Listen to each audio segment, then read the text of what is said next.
Help! I've been tossed overboard. I'll have to bill you extra for my time. Welcome to the show. You look incredible, like a dessert that owns a yacht. That's exactly the vibe I was going for. You know, sweet but slightly out of your tax bracket. Mission accomplished. How does one even shop for a suit when your head is... Gold on my neck, gold on my hand, purple with the stripes, that's the walk of a man. Sidewalk shining, city lights humming, every step I take, they know a boss. Blazing the whip, gotta vanquish the needs, my kingdom for some poppy seeds, yo.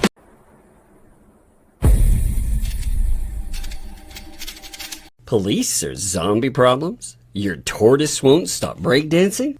Try blue tape. The miracle of our age. Yeah! Hey, we love that umbrella guy.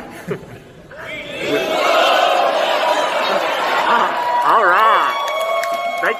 Thank you. I'm calling from Los Angeles, and I'm having a little problem under the name ThATuMBRELLAgUy. I sent him my phone number at least 20 times in the chat and told him to call me. He ignored me, or I'm a man. I filed the report. If you guys could take a look at it and give me a call back, I would love to hear what you guys can do to help us. We really need to kind of stop this guy at least until Monday. I told him to call me, or I'm a man.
Yeah, it's TUG, that umbrella guy.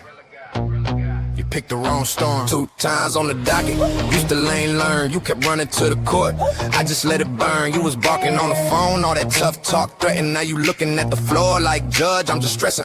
You swing wild, I parry that, turn it to a meme. You gamble with your rep, I'm cashing out on the stream. You said you'd end me, now you trim me. You a car crash clip, I rewind it in 4K HD. You hate the channel cause the truth don't bend. You ain't a rival, you a cautionary tale I pen. You said you ragged me, but I wrecked you worse. You tried to cancel, now you stuck replaying this verse. 2 times ain't enough for you. Keep suing cause you're scared of truth. That umbrella guy gon' shine right through. You call it war, I call it views. She crazy, crazy, crazy, crazy. Yeah, that's old news. Crazy, crazy, yeah, that's old news. 2 times ain't enough for you. Yeah. You was yelling at the screen, veins popping in your neck, talking big, talking bold, but your story don't connect. You a late night rant, I'm a documented fact. You a tantrum in a tweet, I'm receipts in the stack. You said I'll ruin you, I said bet cool. Now the judge looking sideways, who really the fool? You keep threatening in the dark, I just flipped the switch. You a star of your own breakdown, welcome to the glitch. Mic drop, every time that I quote your lies. You keep spinning, I keep winning, watch the view count rise. You call me villain, but I'm still chilling. You the one scribbling in threads like that's some kind of living. 2 times ain't enough for you. Keep suing cause you're scared of truth. That umbrella guy gon' shine right through. You call it war, I call it views. She crazy, crazy, crazy, crazy. Yeah, that's old news. Crazy, crazy, crazy, crazy. Yeah, that's old news. 2 times ain't enough for you. 2 times ain't enough for you. 2 times ain't enough for you. You threatened my name, I turned it to fame. You play with the flame, got torched by the game. You keep coming back, same move, same rage. I just flipped that page, let the ad money rain. 2 times ain't enough.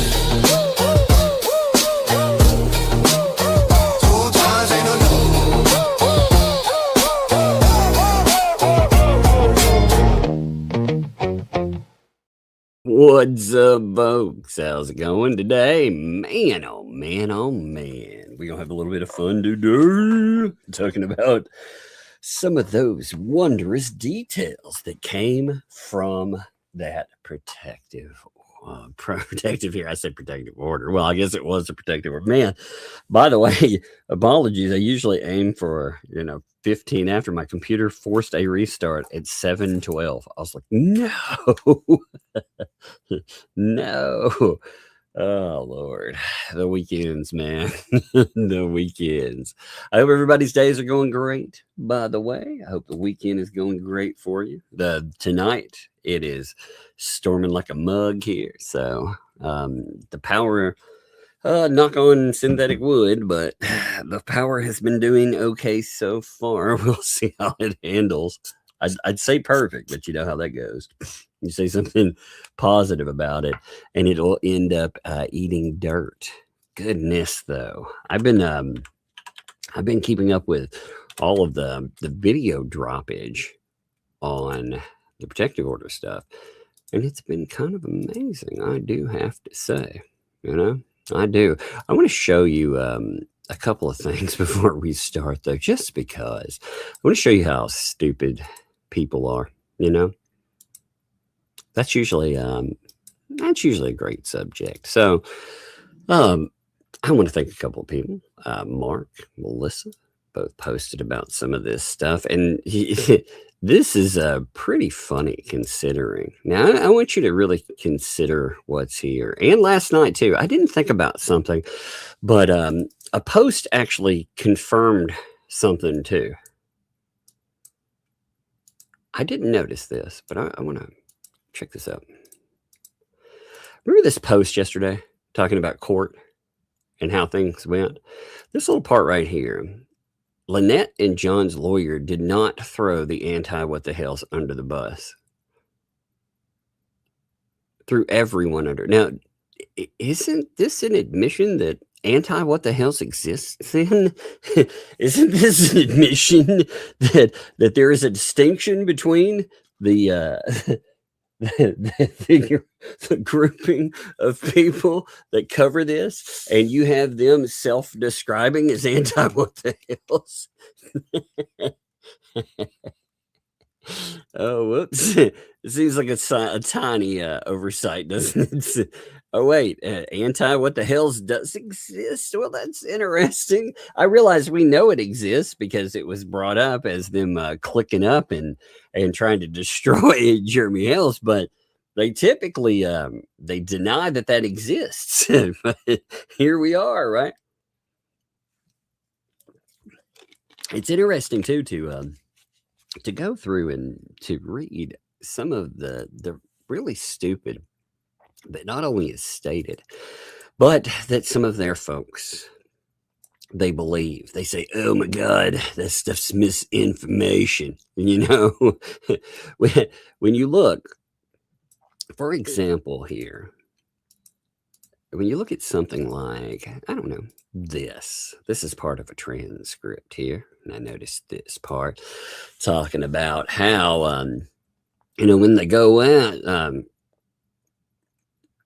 that none of them have ever provided one video of Michelle or any kind of proof of Michelle or John stalking Jeremy or George. Well, that's weird because a court in Ohio seemed to think that they were, and some of those videos that popped up, I would say, yeah, I'd say absolutely. A court thought that. So to say that there hasn't ever been any proof of that, and they're idiots that listen to this stuff, they don't kind of notice the fact that, like John Cook, the one with the pew pew where he pulls up on the property, that video, the one especially from John's point of view, where he decides to instigate an altercation, and where he talks about something going bang, I'm going to say that's proof of stalking. Yeah.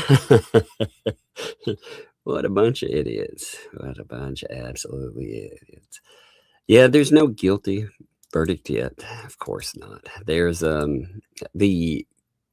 the courts with something like that. And again, you don't know how that would come out. You never know with a court, period. But in this stuff, the one thing that you have to remember is that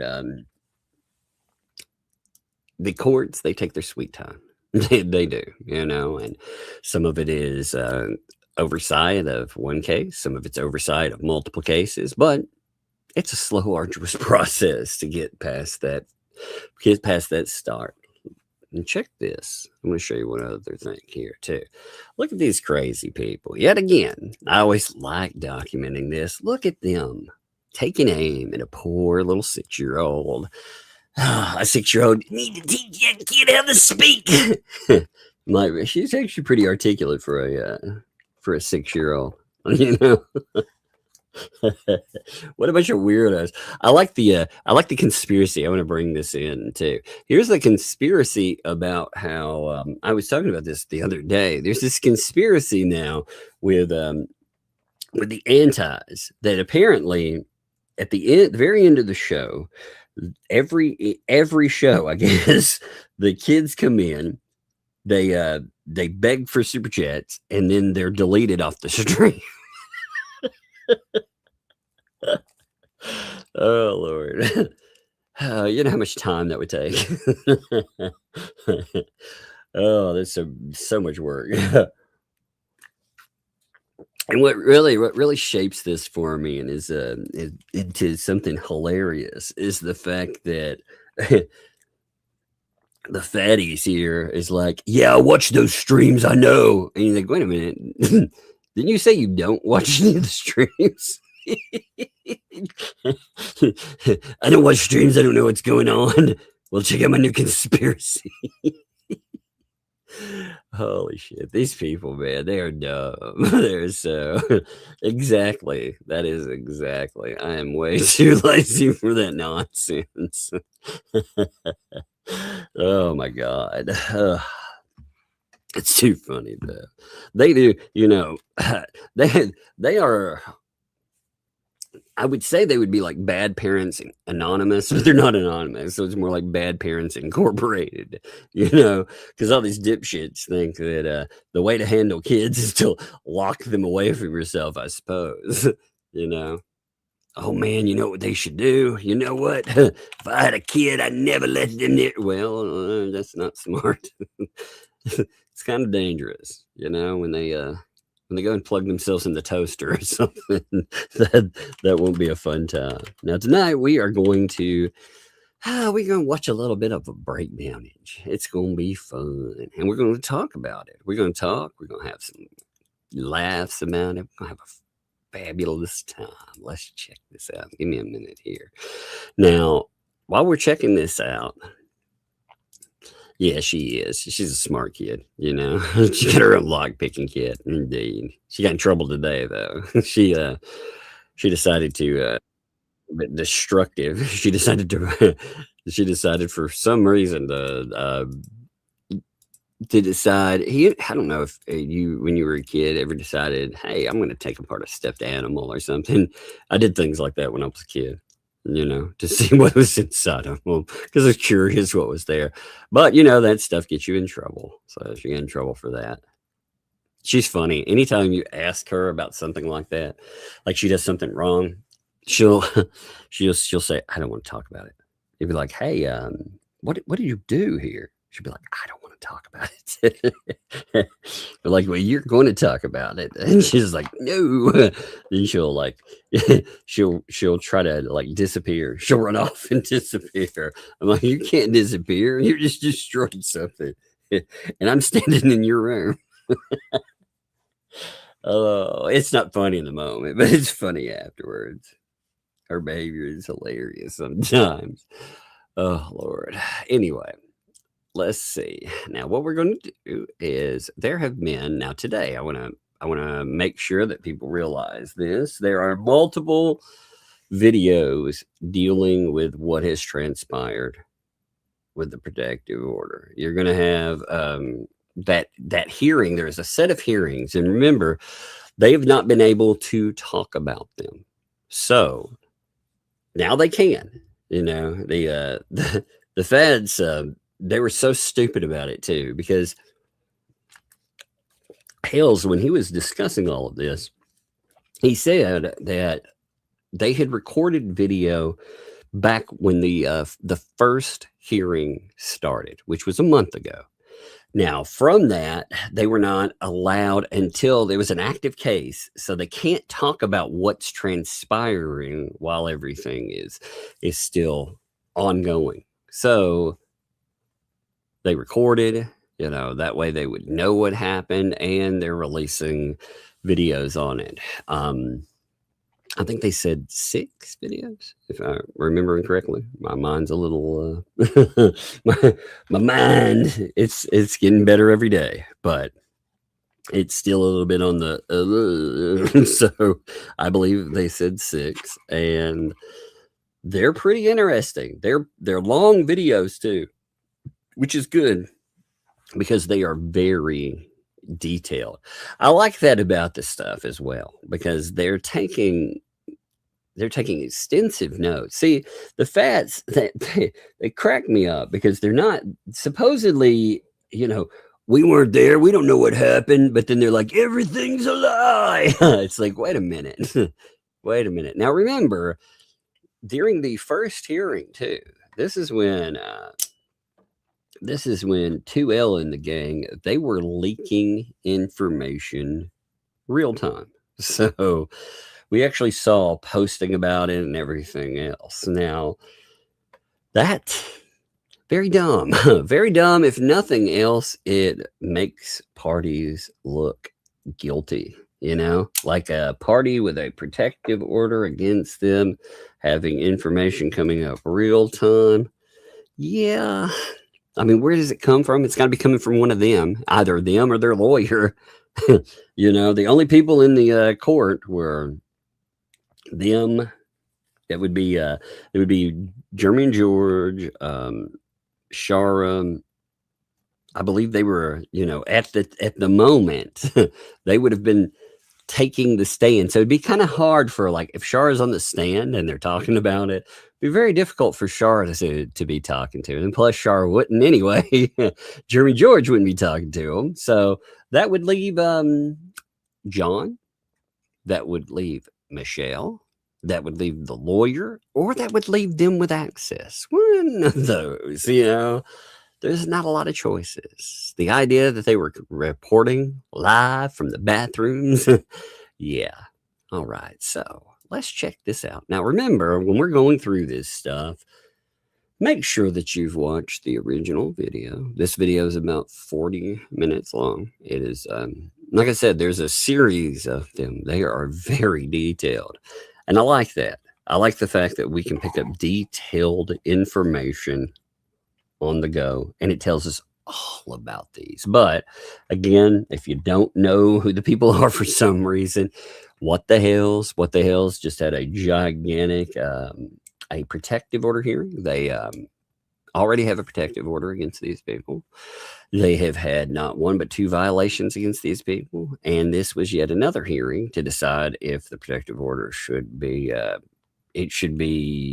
granted, elongated, and potentially take away these people's pew-pews, which for some reason, even though the guy pulled a pew-pew, in the other stuff, and threatened to utilize one on, they didn't take away them in the beginning, which is insane. But maybe they'll rectify that situation this time. But check them out. What'll be interesting is watching from the first one to the second one, and just not only hearing about all the witnesses and everything else, but also finding out other information and seeing how they're reacting. So let's do this. Like I said, make sure the source channel, make sure that you're subscribed. If you're not, for some reason, you should be. And on top of that, spin those videos up. Let's do this.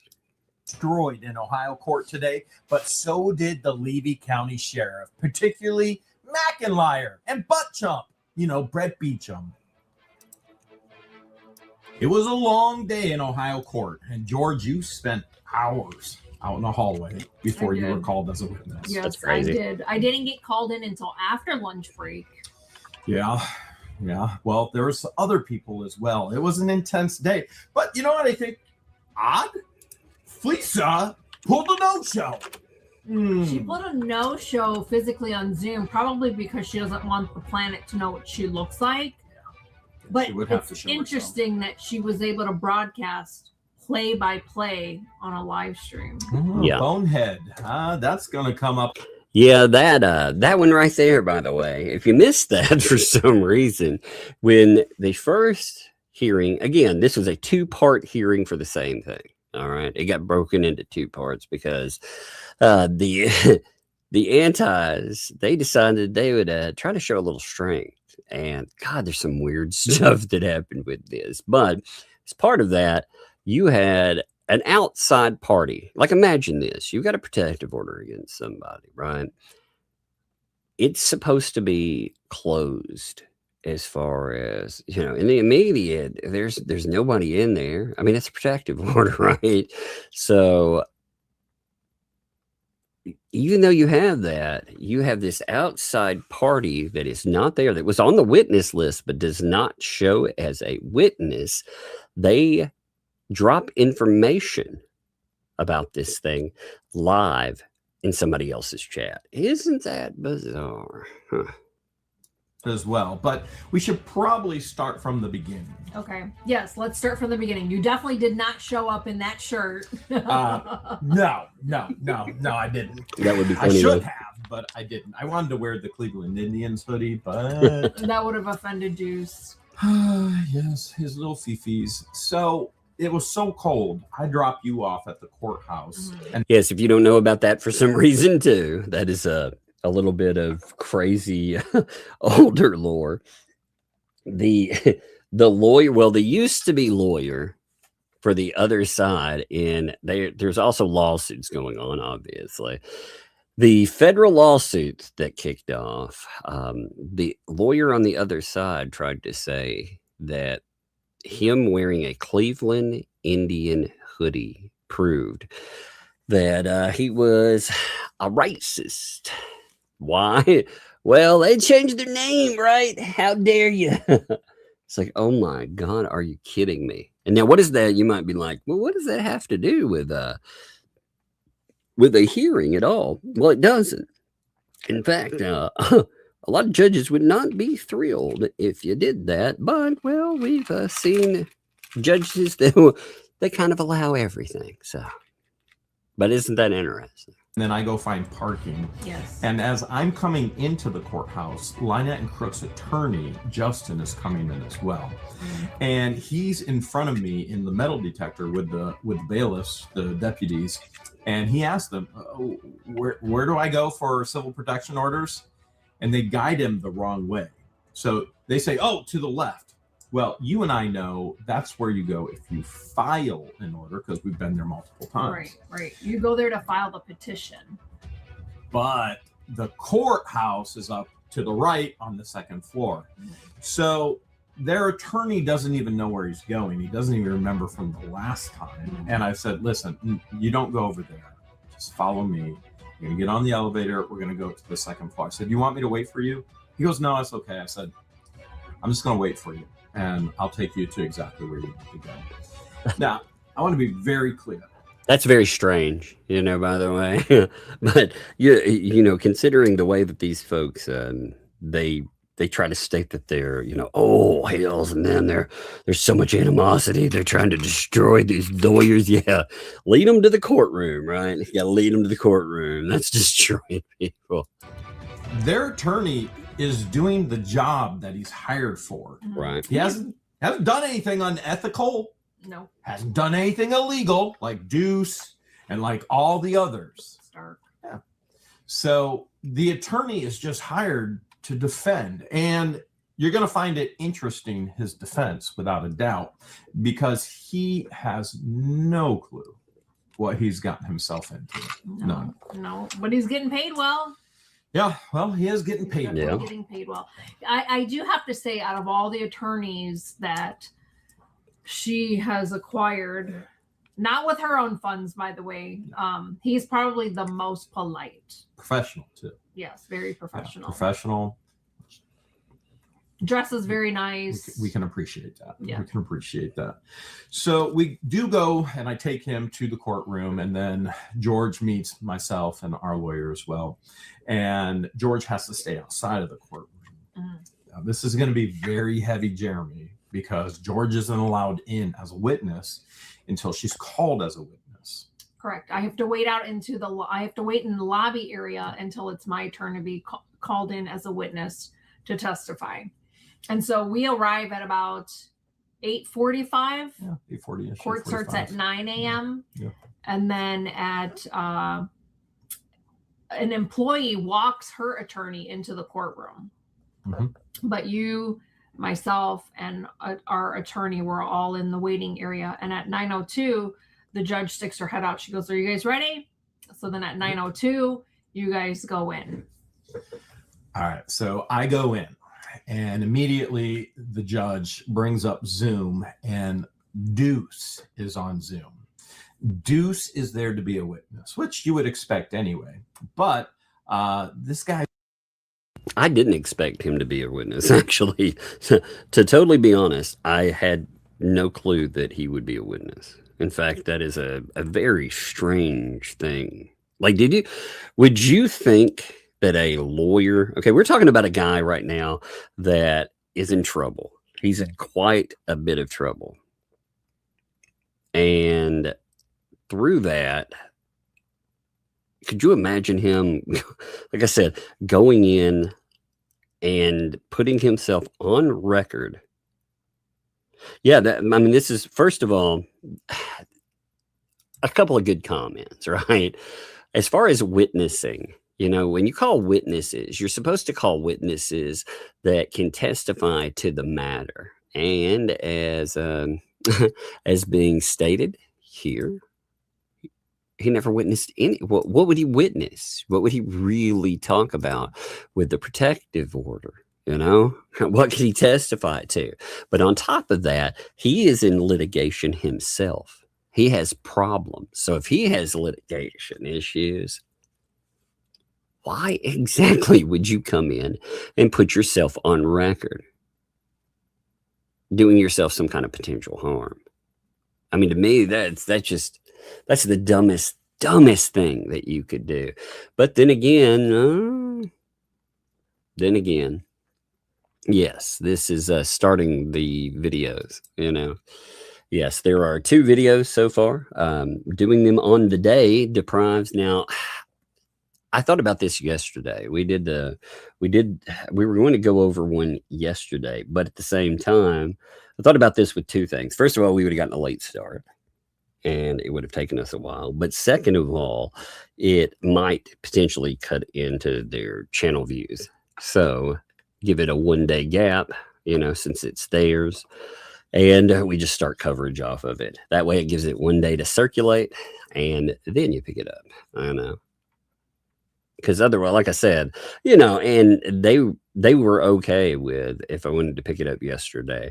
I did ask them if they were okay with that. And they were like, yeah, that'd be okay if I wanted to yesterday. But, taking all that in, I thought, well, their video was doing well yesterday. So I thought, let them get their, let them get that. And then after a 24-hour period, go in, talk about it. But yeah, they've got 2. They're going to have 6. Like I said, there's going to be a few. So, you're going to have them, you're going to have them dropping and they'll be dropping. We'll catch up the second one probably tomorrow.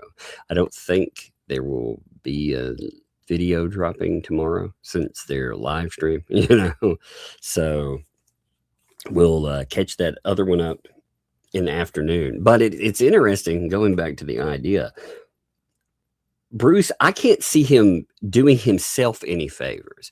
A part of the process there isn't just helping out. It's, are you going to do harm to yourself?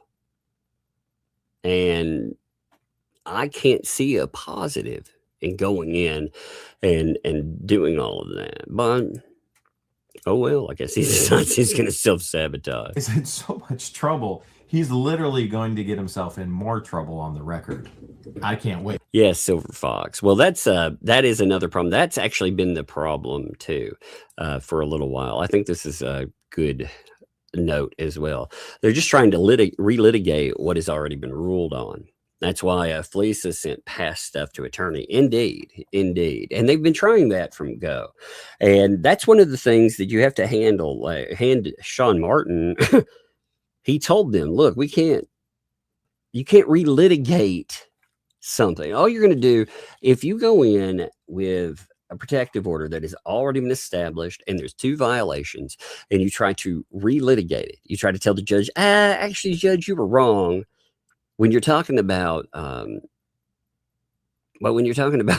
protective order potential violations, more of them, then all you do is cause yourself problems. But Bruce, like I said, Bruce is in the middle of his own lawsuit. So anything he says on record, it could do harm. And from what was being stated, let's just say it sounded really bad with what Bruce did, because Bruce potentially did himself. He didn't do himself any favors, let's just say. Some of the admissions that he put on record, one of those admissions being the fact that he was indeed writing drafts before he represented these people. He sought them out. I mean, I really want to see the transcript on that, because they didn't seek him out. He sought them out. He made contact. That's interesting. And also on top of it, again, there's a few things in there that are wrong, but we won't talk about the particulars on what that cost. We'll just see them in litigation. I think that will be interesting. No heads up for him this time. They don't want heads up, so fine. They don't need them. They know everything, right?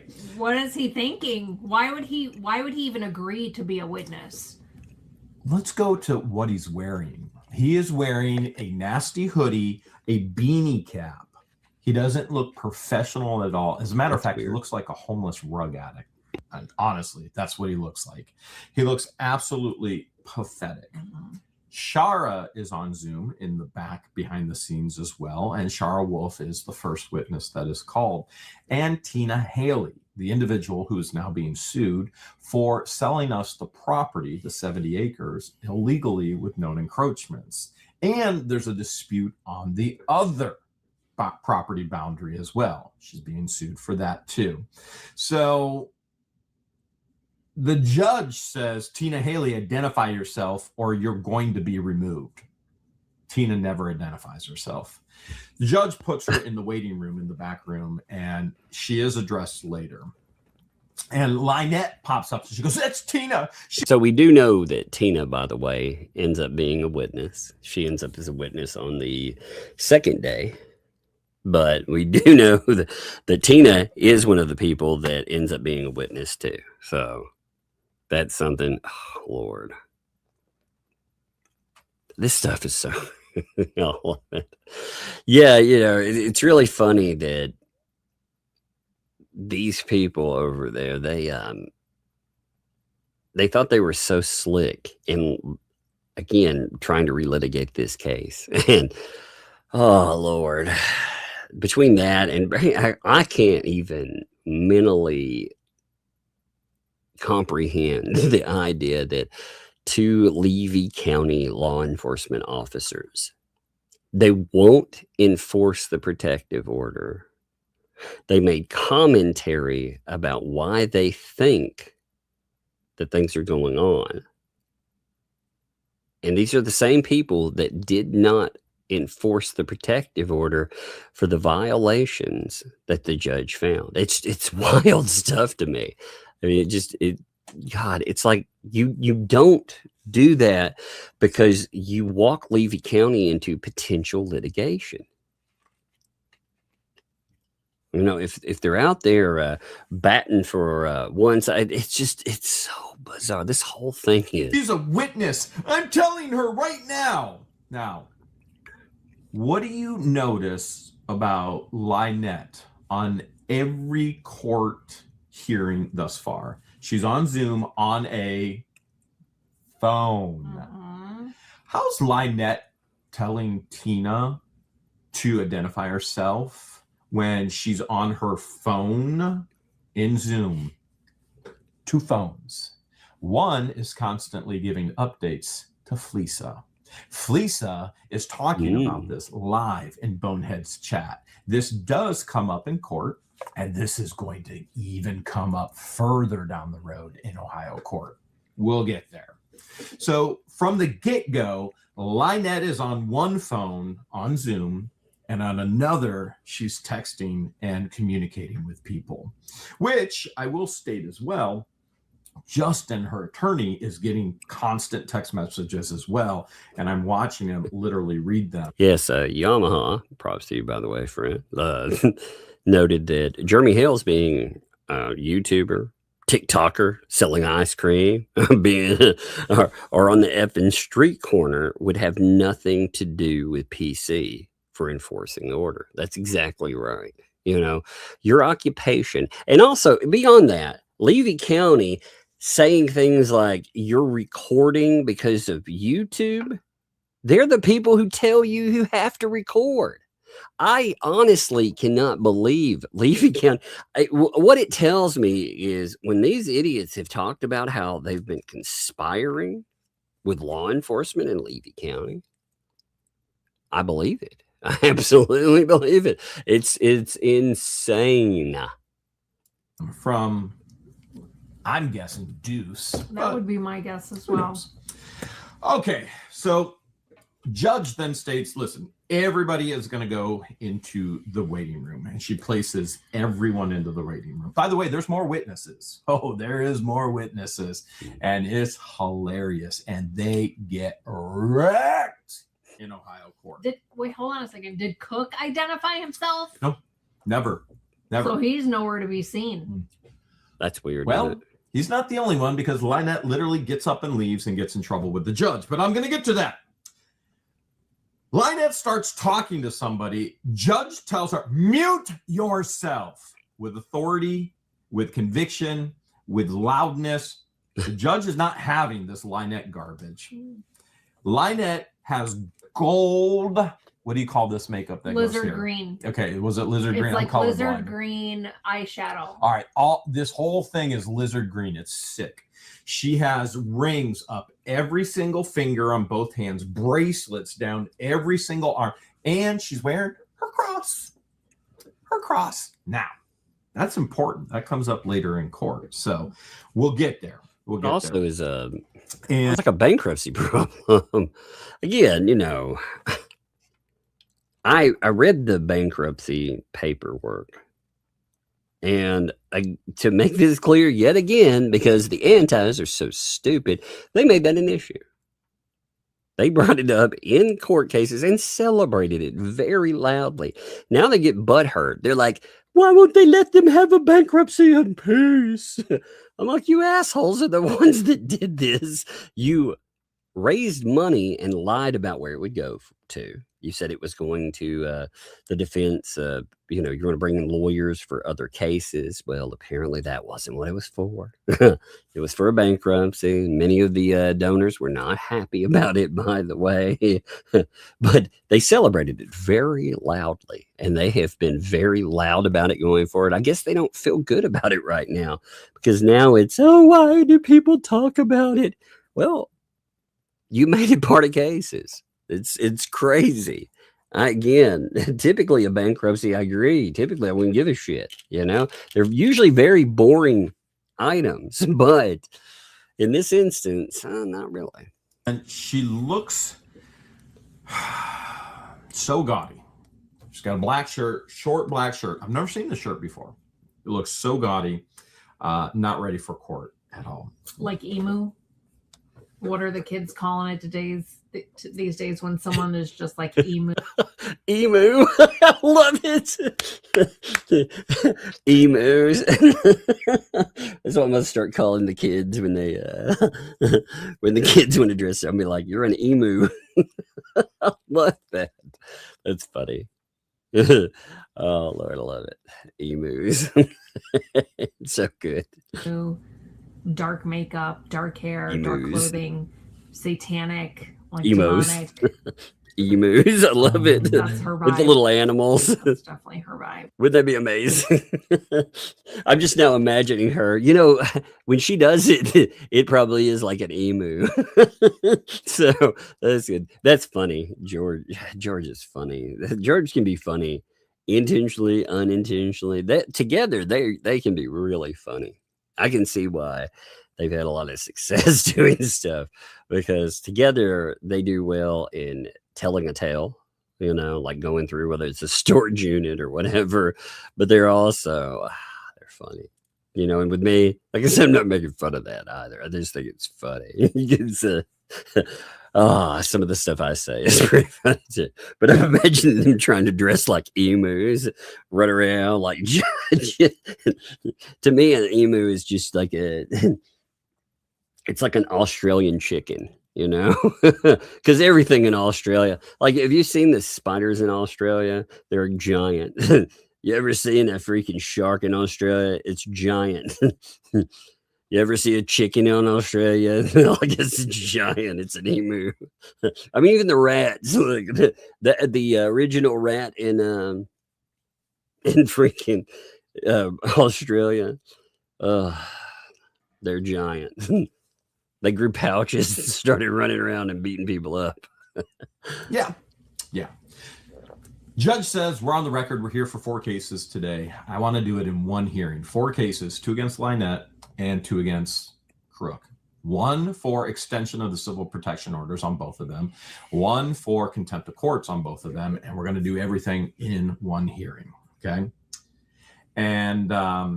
And Eli says, yeah, we're prepped. We're ready to go, 1 hearing, and we will also be submitting for all our legal fees as well. And he states, I have 44 hours in this already time. I don't know. I didn't think about it before. Sorry about this, but it would be Crook and LMMUP. It's hard to say. LMMUP. Oh, I like that. I look at that a lot now. So what does he charge us? 300 something. So 44 hours times 300 and something. That's what Lynette and Crook are liable so far. They ain't over yet. New year, new rates.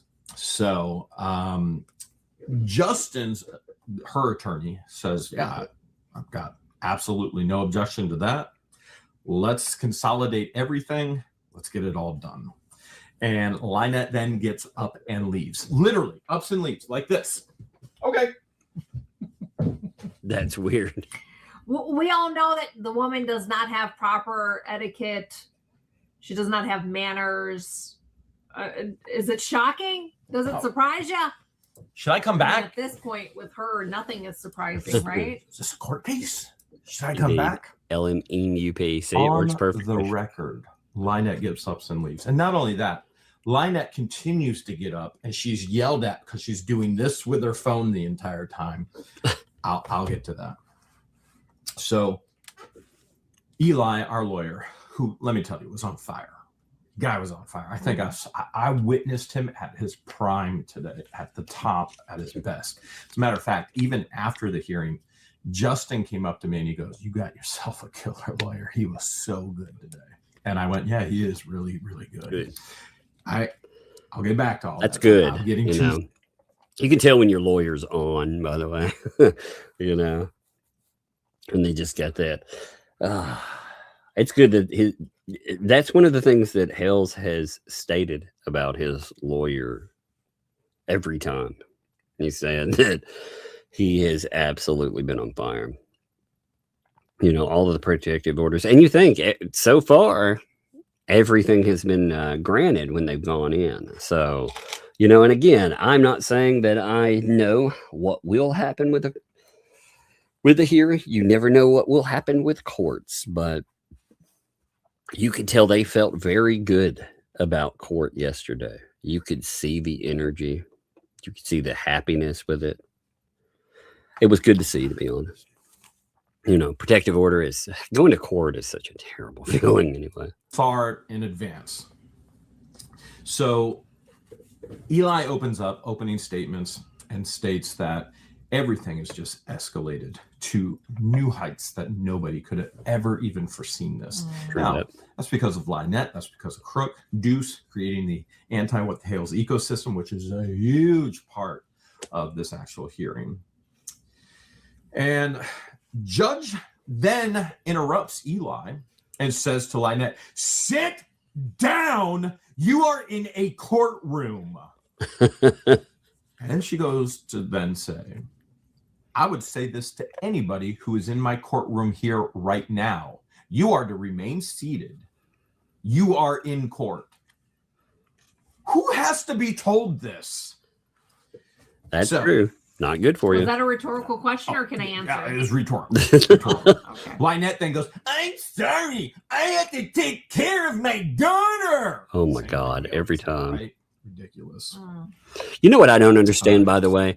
They've got they supposedly have all these pals in Levy County. They're there when they want drama, right? They're there when they want drama. And yet, what happened to their good pal and buddy Marla? Do they not trust Marla enough to babysit for a few minutes? I mean, Marla's good enough for the drama, but not anything else. I mean, I could kind of understand that. I probably wouldn't. I definitely would not let her watch mine, but you know, they I mean, they seem to think they're okay to do everything else. Although sometimes they also say that they kind of hate the person. So it's not her daughter. So Eli is in his opening statements. Justin, Lynette Crook's lawyer, says, "You know what? I'll just waive. I'll waive my opening statements." Doesn't even want to make them. You know, that's what all that money paid for, right what? there. Yep. He waives his opening statements, makes no statements whatsoever. Really? Listen, George, here's what you're going to hear, because I know you heard from the second half. All Justin did was regurgitate everything Deuce has said in his made-up YouTube, bad neighbor, fodder for money, the whole deal. That's all he. And the funniest thing is, and we're going to get to it, he had videos from Fleesa. He shows one video, and I go, "Oh, that was real smart. They've already been found guilty for that." He's like, "I think I'm done with videos." But we're going to get there. We're going to get there. And we knew it was from her because of the way it was labeled. So I'll get to it because I call him completely and totally out. Oh, my God. Eli calls Shara Wolf. Shara Wolf is the very first witness. And I'm going to say this beforehand. Shara was incredible. That's good to hear. Shara was on fire. And during cross-examination, the other lawyer's job is to try and frustrate you, is to try and mess you up, is to try and find some crack, some crease, something he can dig in so that they have some kind of defense. Didn't work with Shara. Shara kept him on point, to the facts and to the truth. Shara was amazing. Good and deal. For that, we thank her. We thank her for sharing facts. We thank her for sharing truths. Remember, Shara is the investigative journalist that Lynette begged to cover this story.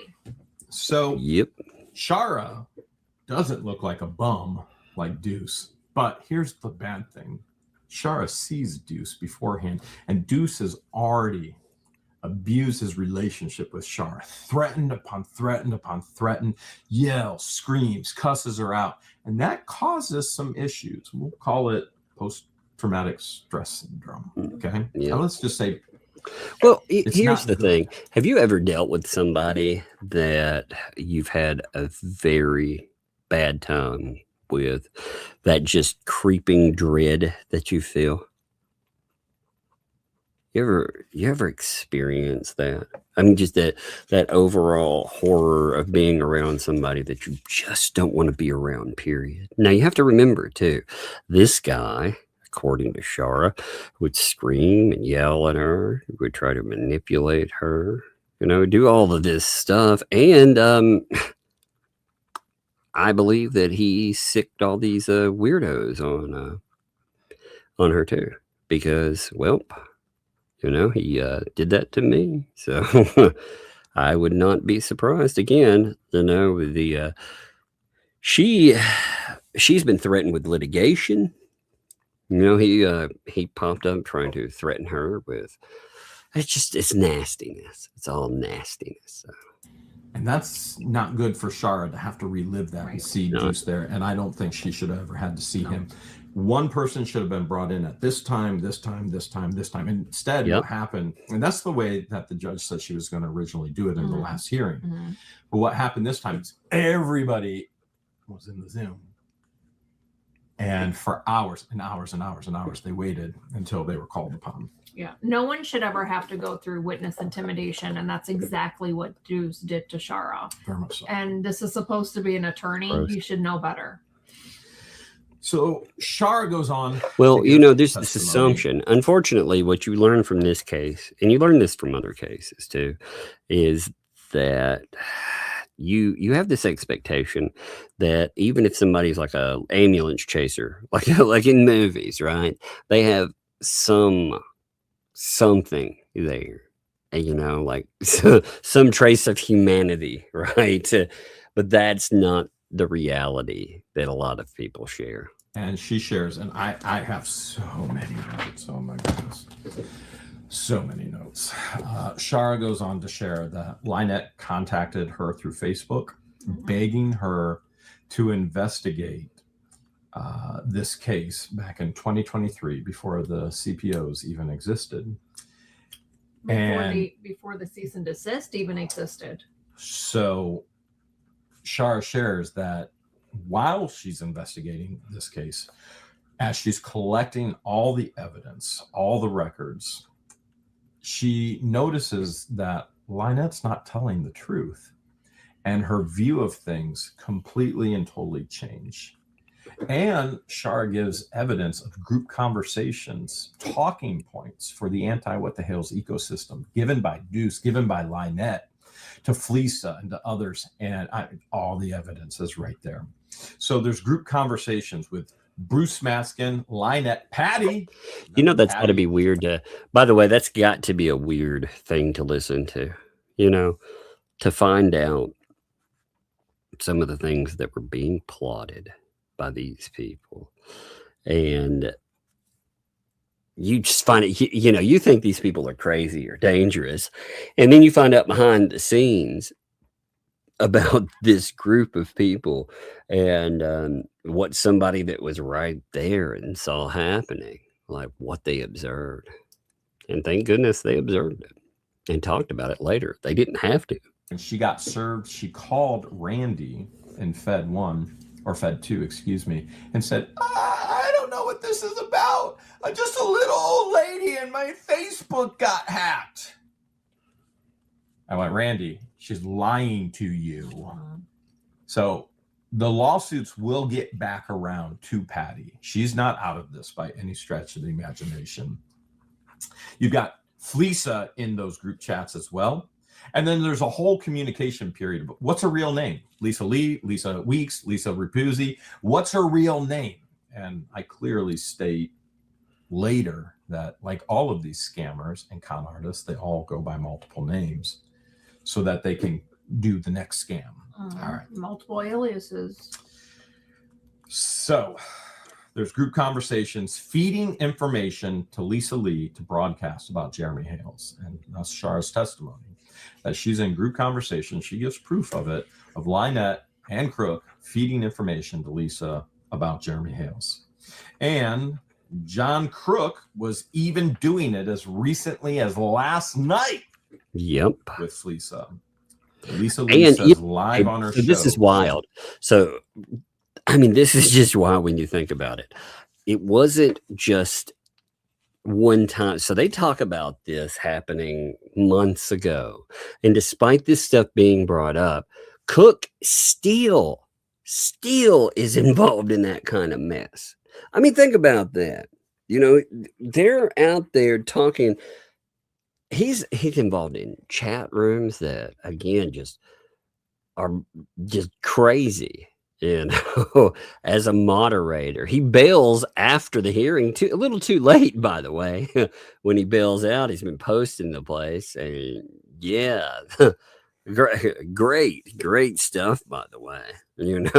Great evidence for them that John Cook is definitely proactive in groups that go after Hales. Good job. Good job with that. But yeah, I mean, he's involved in any live stream that comes up. You know, I mean, these people, that's all they do. That's the strange thing. Like throughout the day, if I have a chance, I listen to different live streams. But I also have kids. I have to go do things throughout the day. So I can't sit around, and if I'm listening, I can't comment all day long. You notice certain specific people. That's all. I mean, that is all they do. It's not that they target Hales. It's that they don't stop targeting Hales. It's the craziest mess. Getting information from John. How stupid can you be? But they're going to show us how much dumber they can get. And she goes on to then say that her true concern in this is the safety for myself. And she calls me Mr. Hales during the hearings. So at this point in time, there are two others that enter the Zoom. And we're going to get to George's portion of this. But you got to remember, she was spent hours outside of the courtroom. She's not allowed in. Nobody's allowed in. No information is allowed to be leaked, such as Lynette leaking information to Fleesa. Fleesa is posting it live in Bonehead's chat. That did come to the attention to the judge, and it's going to be even more attended to in the future in March. Again, I will get to that. Two more enter into the waiting room on Zoom. It's Mackenlier, the cake decorator, who should not be in law enforcement. And boy, did Eli put him in his place. And Butt Champ, Brett Beecham, the undersheriff at Levy County. Holy cow, did Eli, you were there for that. I did get to Eli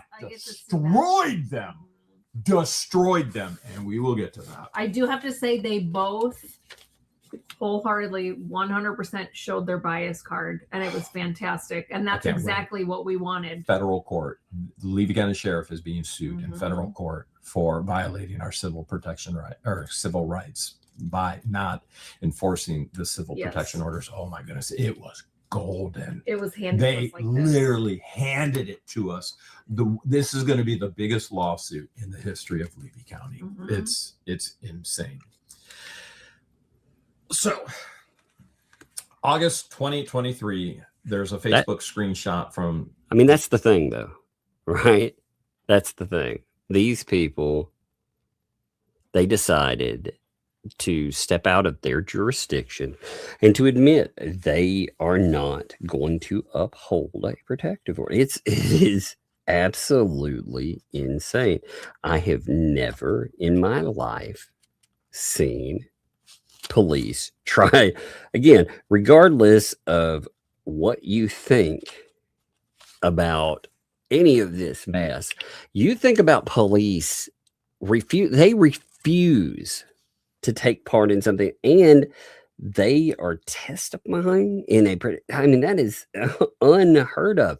Lynette Preston, she talked about how they would sit down, talk to her. They're all buddy. That is very inappropriate.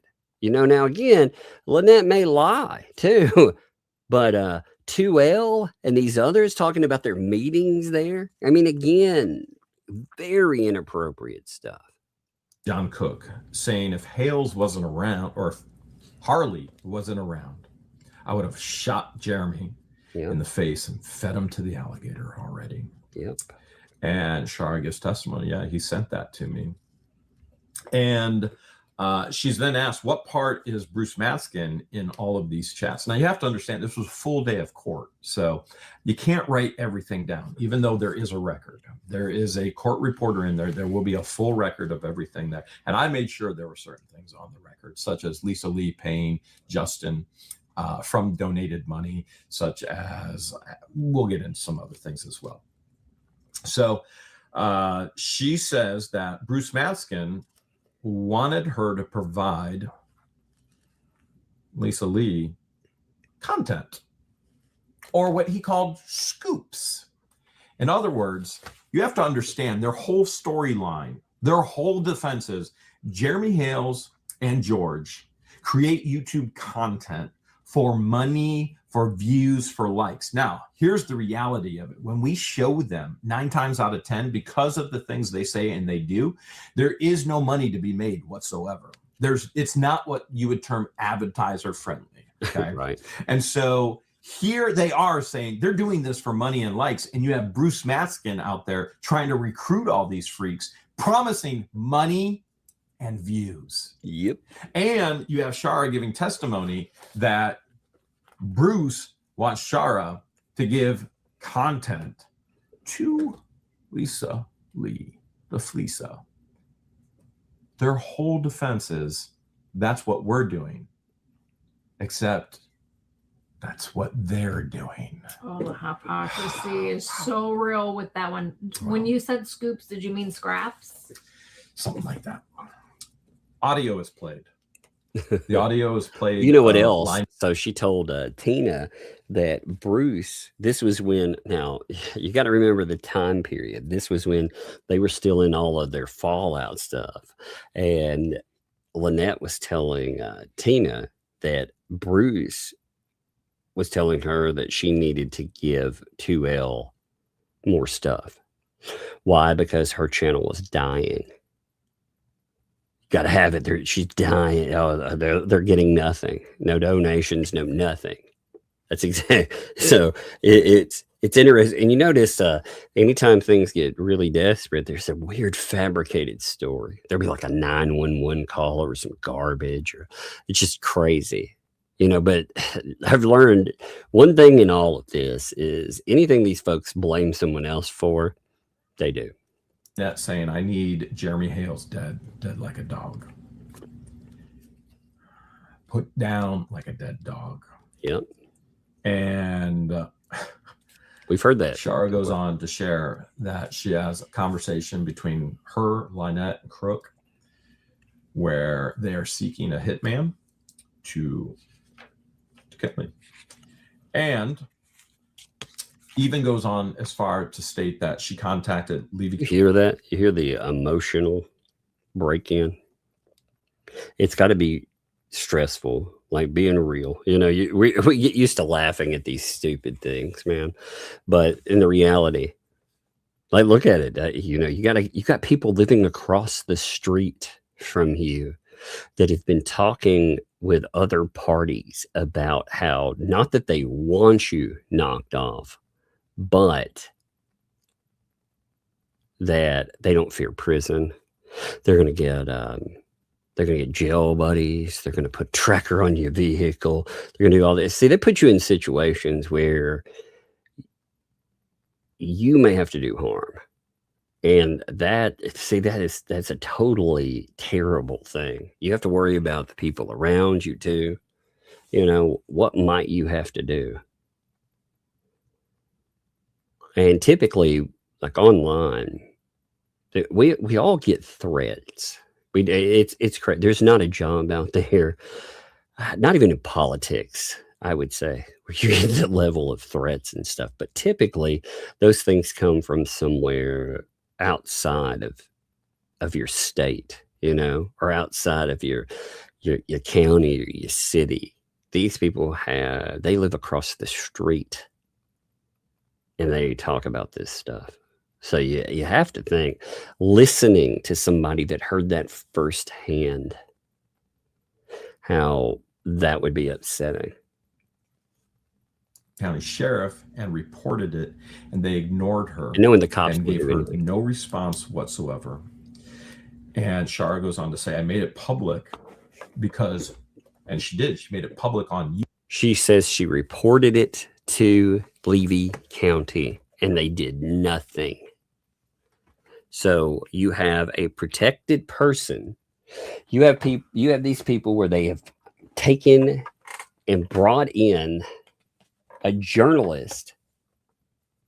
This journalist is saying, hey, these people are threatening to off this person that is protected.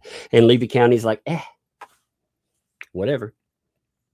That's insane. YouTube, because Levy County Sheriff did absolutely nothing. They didn't call her back. They didn't message her back. They did nothing. They don't care. Let's be very, very clear. Levy County Sheriff would love it if I got shot.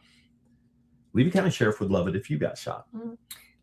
They would love it if any resident of Otter Creek did. Okay. So Shara goes on to continue to say these are credible threats. These are against Jeremy Hale's safety completely. They call him a cult leader. They call him Charles Manson. As they are a group of... The reason they do that stuff, again, I said before, it's just like a lot of the behavior you see online. It's behavior that others, if you make a person less than a person, if you make them something else, if you other them, then people that want to do them harm, they feel justified in it. That's why some of the social and political divisions are so scary out there, because a lot of time, and I'm not talking, like, let me make this clear when I'm saying this, I'm talking about the division between like you or just regular people out there. You may think people are the dumbest human beings in the world. I think a lot of people are that way, but that doesn't mean they're necessarily bad people. But you hear a lot of othering online, period. But these people are, again, you have all of that done in real life around that. And they weaponize, what they've done too is they've weaponized a child as part of that process. And they say that this person is, and they've added some, again, nothing whatsoever indicates that any of that was ever true, by the way. There's never been a shred of evidence promoting that. But they put out signs that say somebody is a PDF file. Again, that's how you get somebody. You're not just othering them, in the way that we've seen. You're there. That's doing real harm, potentially getting somebody hurt. Felons that continue to threaten Jeremy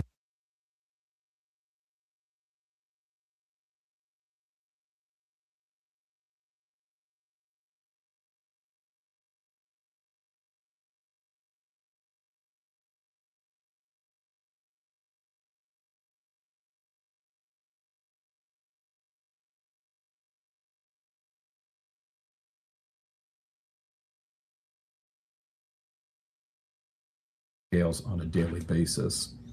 She goes on to then say, once she started to share information with us incriminating against Lynette, that even Lynette threatened her, Shara, saying, eye for an eye.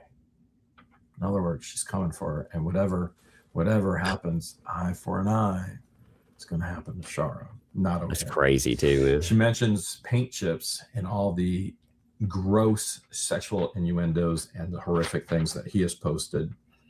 She mentions that Lisa Lee and Bruce Maskin constantly threaten her, scream at her, taunt her, and they are threatening her to a point where she needs civil protection orders. We go on to show the thread of Bruce Maskin saying, I want to destroy this man and his YouTube empire. And Eli says, he sent that to you? And Char goes, yeah, he sent that to me, and I wanted no part of it. What kind of lawyer is so stupid to put those kind of things in writing? It's even worse than that. What kind of lawyer is that emotionally invested in destroying somebody, not in quote unquote seeking justice, but they're talking in words of, I'm gonna destroy this person. No, I'm gonna bring down their YouTube empire. Lord, if somebody sat out there and talked about like his occupation, their businesses like that, they would 100%. They have fists over much less. Much less. But there are people sitting around talking about burning their lives to the ground. But they would not be thrilled at all. They throw fits even worse than they do now. You know, maybe a lawyer that has been referred to the Supreme Court in Florida for no less than, at a minimum, 12 felony charges currently. All right. So she goes on to talk about paint chips threatening me on Lisa Lee's or Flisa's live stream and all of the incriminating evidence there. And she goes on to plead with the court. She says, this court, Jeremy Hales needs this court's help. Nobody is doing anything to protect him. And she also has a recording, which she just released at the time of this recording. She released it the day before, of Lynette telling her that she was discussing with her grandson, Landon, getting people to kill me.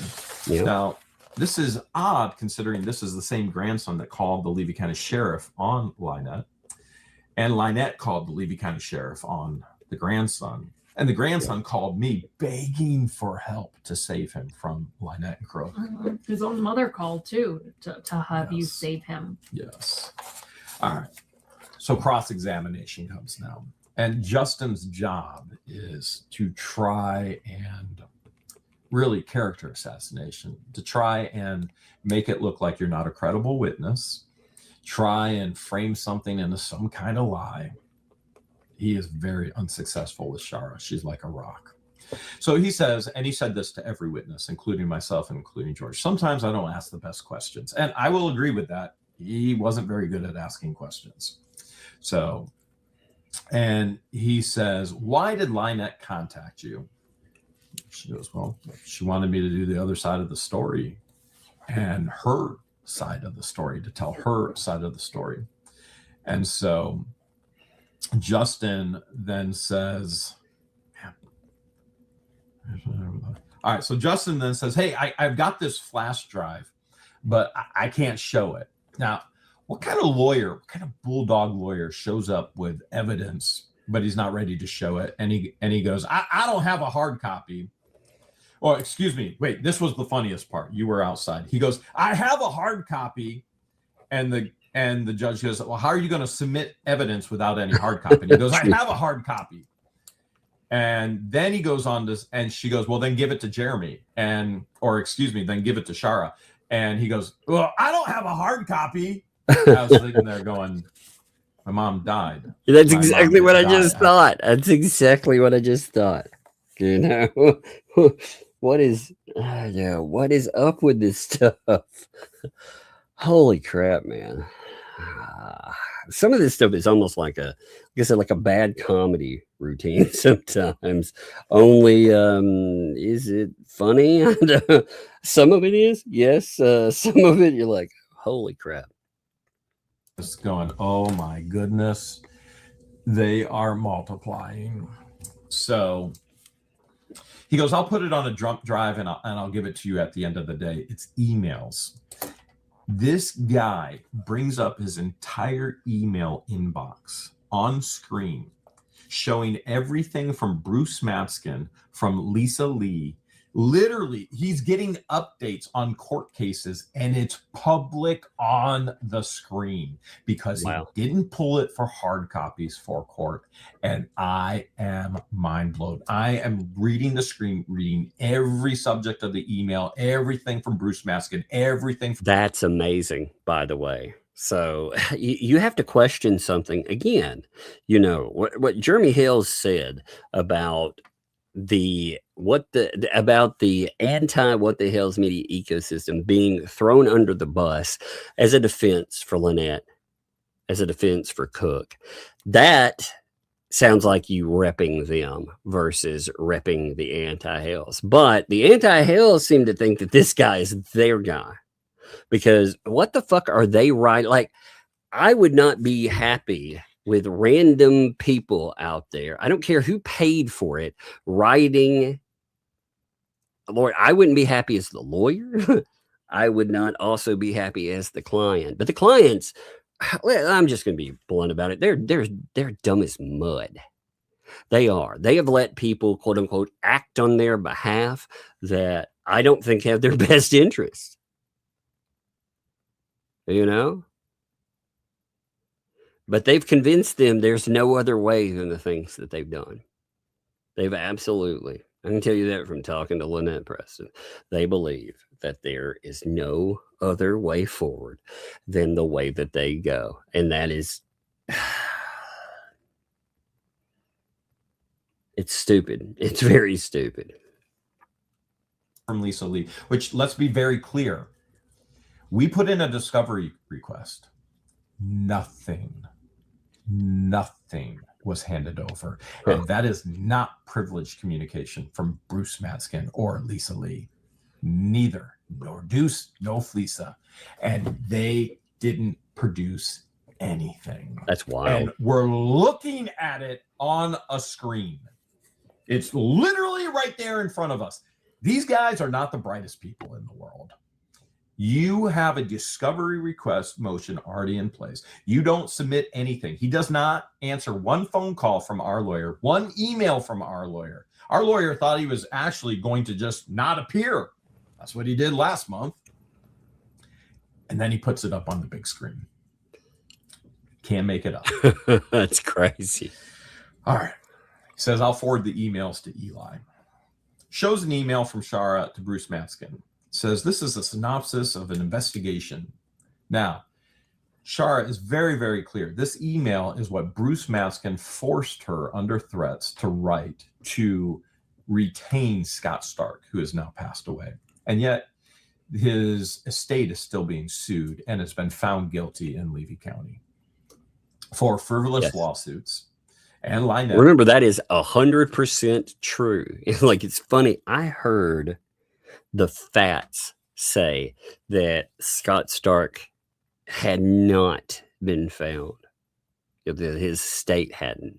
And I'm like, yeah, it has. It absolutely was. The thumbnail case. Oh, yeah. So the liability for all of that mess, it fell on a lawyer that obviously it doesn't matter who talks him into things or anything else too. Whether that's, if that's Bruce or not, it's still 100% is that lawyer's problem. And that lawyer, I mean, he definitely went after, he filed a frivolous lawsuit. It's the thing we were talking about with the Laura Owens stuff. They knew better, they knew there was no merit in it. So therefore, and that's why you're talking about attorney fees and reasonable costs. You remember reasonable as part of that. But yeah, he and Lynette Preston too. So Lynette is being held responsible for 50% of that, and Scott Stark's estate is being held for 50% of that. And you literally have his widowed wife on Threads on her account stating that she's going to be a millionaire this month. Okay. We'll see how long that takes. All right. And Shara sits there and goes, listen, this email was never supposed to be shown. Bruce Matskin told me what to write. He made me write this to... You know what Shara's problem here is? She thought that something these people told her was legit because she would follow through the same, she believed that this stuff was only going to be used in one way, but honestly, it was a tool. See, a lot of these people have loaded up stuff to save their own asses. And I firmly believe that letter, it wasn't a retention lawyer tool. It was if Shara ever turns on us tool. They were trying to load up and they were afraid that she might not stay. Why would you? Why would you let people treat you like garbage repeatedly, screaming and yelling at you? After a while, you're like, yeah, I'm out of here. I'm not sticking with this anymore. So they try to preempt any damage. It's kind of crazy, but that's what I think it is. Actually recruit a lawyer for Lynette. Everybody should have a lawyer in representation, which I 100% agree. Yeah. I mean, things went so much better without Lynette and Crook representing themselves. Yeah, see, so much better. This is another thing too with the lawyer thing. When we talk about that, everyone should have representation. You got to remember, it may be a comedy show, like for you and I to listen to how badly some of this stuff goes, but my God, as far as an absolute shit show, like that's an absolute mess. Dealing with pro se litigants is a mess. And they could handle that differently, but courts can. But even with it, they have to give them a little bit of leeway no matter what. Some courts give them way too much leeway, federal court, for example, but all courts give them a little bit, and they are allowed to defend themselves. And when they defend themselves, holy crap, sometimes 100%. It is a show. And he goes on, well, you wrote this, didn't you? And she goes, yeah, Bruce Maskin was very aggressive, instructed me what to write. And she goes, and there are a lot of things I refused to do that he wanted me to do, very unethical things. And he goes on to mention video titles. Well, what about all these video titles? Bad neighbor, getting arrested, this, that. And Shar goes, yeah, like the video where John Cook pulls a gun out on Jeremy Hales. That video? Justin shuts up. He has no idea any of this has happened. He has no idea all of this has already been tried in Ohio. He has no clue. And Shara puts him in his place really, really quick. That's funny, too. And Shara then tells him, listen, this is what I learned through the investigation. Jeremy was telling the truth. Jeremy was showing the truth in all of his videos. And Jeremy needs help. So, new email pops up on the screen. Literally on the screen, new emails popping up. Who do you think they're coming from? Little Goosey. That's hilarious. So Justin brings up. So while the thing is going on and it's on the screen, you have new emails popping up. What an embarrassment! They're mailing. I didn't think about that. They're mailing, and it's all on display. Bravo. All right. Well, you said that you contacted Lee County Sheriff on the record. Interesting that Shara says it's very interesting. You're only using one record, the same record Bruce Maskin has been using in court, and you're neglecting the not couple or handful of other records. We're talking 70, 80, maybe even 100 records right now of everything that has happened. And she goes, why are you only using one? And why is it the same one Bruce Maskin keeps bringing up? She knew exactly what it was. Let's be very clear. Justin didn't do his homework. He is regurgitating what Bruce Maskin told him. He's regurgitating what Fleesa told him. I bet you what he was told is that we already have this case in the bag. All we need is a face for it. It's the same thing I imagine that Scott Stark was told. Oh man, all we just need somebody that can do this. I mean, we can't do it, but we'll pay you and you can take this guy down. I bet you that's what it was. I bet you. Lisa Lee, who both will be held accountable in federal court for all of this. These two will be enslaved to me and George financially for the rest of their lives, if found guilty, which I have no doubt they will be. And so Shara puts him right in this place. And she goes, listen, if you want me to speak about reports, I need all the reports to investigate a case. Not one report, everything, the totality. Now, keep in mind the totality. That word, where did we learn that word? Judge Grudge. Oh, who kept saying the totality when they were being cross-examined in court today? Butt Chump and McIntyre. Oh, boy. The totality. The totality. Oh, my goodness. Their interrogation was. I couldn't believe that this guy's the undersheriff. All right, we're going to get to it. It was insane. It was insane. The same guy who's like, do y'all know how to call 911? All right. So Justin says, well, you've referenced a hitman. Have you reported that? And she said, yes, absolutely. And do you know if it was investigated? She goes, no. They never responded to me. They never contacted me. That's nothing. Insane. And Justin goes, so you're asking this court to substitute your word versus the sheriff? And Shar goes, no. I'm sharing with you exactly what was said. Now, Justin's trying to frame this as a defense that the sheriff's word is better than Shara's word.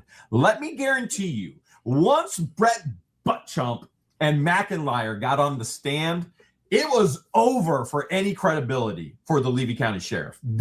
That's gross too, by the way. You know, they have more credibility than you.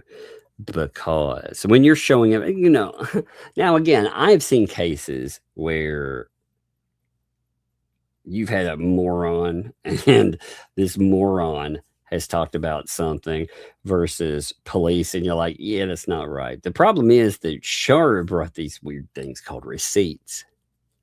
How do I know she did? Because I've seen them. I've seen them on screen. I haven't had to see them. I've heard the conversations there. And another thing, too, is in FOIA, we have seen what they've not done, including things in Ohio, you know. But on top of that, we've seen how they comport themselves. They seem to be okay with just horrible shit happening. Like Levy County sounds awful to me. Absolutely awful. I would not want to be there. And that, again, it's such an awful indictment because they sound like they're, you know, there's these busybody, awful human beings that make up a small, well, actually, I guess a sizable portion when you have 100 people, but there's some great people too. I have had them write me from go and be like, hey, you know, I live in these areas or I live in the surrounding areas, you know, and this is not a reflection of who we are, you know, and in fact, we're in the same situation that because we can't get justice either. And that, by the way, you got to remember, Levy County has been called out on the national stage. So just remember that too. We're destroyed. But we're going to get to that. Okay. Completely and totally destroyed. All right. So Eli then gets to cross. So you've got Eli asking questions. Justin cross-examines. Eli gets to redirect. Then Justin gets to redirect.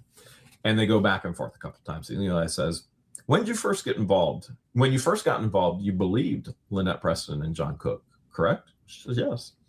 And when the evidence that you gathered and you found, you found out that Jeremy Hales and George are the victims. She said, yes. And you shared all the information, and now you're scared for Mr. Hales, especially that he's going to be shot in the face like John Cook said to you. She goes, absolutely. And then she's scared for herself too. Completely and totally I 100% believe Shara, by the way. And when she says that she is afraid for her safety, I believe her. You know, why do I believe her? Because I've dealt with crazy people. I'm still dealing with crazy people. I mean, hell, how many articles or emails have I been sent in this mess that have made direct threats towards me? It's just, at a certain point, when you cover stupid people, you have to be aware that stupid people only have certain things in their bag of tricks. Pretty soon, they run out very quickly. They try character assassination, of course. They just make up wholesale shit. You've seen that. And then they also threaten. They make some pretty nasty threats sometimes. You know, again, that we need to, keep a Glock under our pillow or this or that. Just after a while, you're forced into this situation where do you cover or do you walk away? And it shouldn't be like that. You know, anybody, I don't even just mean Shara or whomever. No one should have to deal with that kind of situation. But here we are. That's the byproduct of othering. Remember, they turned when Shara discussed this, instead of these people actually asking, hey, what's going on? They tried to turn her into the bad guy in their story. You know, remember, it's all done by Hales for clicks, according to them. But they they do this kind of stuff. It blows my mind. This story is so crazy. Like I said, I love covering it because it is so nuts. But at the same time, these people do very dangerous things against stupid people. They're when the truth's not on their side, and they're not very smart in there. You've seen their conspiracy attempts, what they've tried to do to try to get themselves out of trouble. Yeah, the handwriting experts, it fails pretty quickly sometimes. And then you end up with, well, other stupid. You end up with threats. And Justin goes on and says, so you changed your position because Jeremy Hales threatened to sue you, didn't you? She goes, no, I changed my opinion based on the facts and all of the records and all the evidence. That's another thing too. I love it when people try that. You know, you would blah blah blah. Like again, Hales. If Hales were wrong in this, if I thought Hales were wrong, it would be much bigger as a story to take him down. If that's what people were after, you know, if they were after financing and a story, it would be much bigger to take that stance. It would be much more lucrative to take that stance, but it's wrong. You can see the people who have adopted it for that purpose alone. But to say, you know, oh, you're doing this because somebody threatened to sue you. You and Tim's have been threatened by people. Like for myself, I'm sure Char's been threatened by people for lawsuits as well. Anytime you tell the truth about something, you know. And again, if the facts, you know, it would be like this too. It would be blunt in this.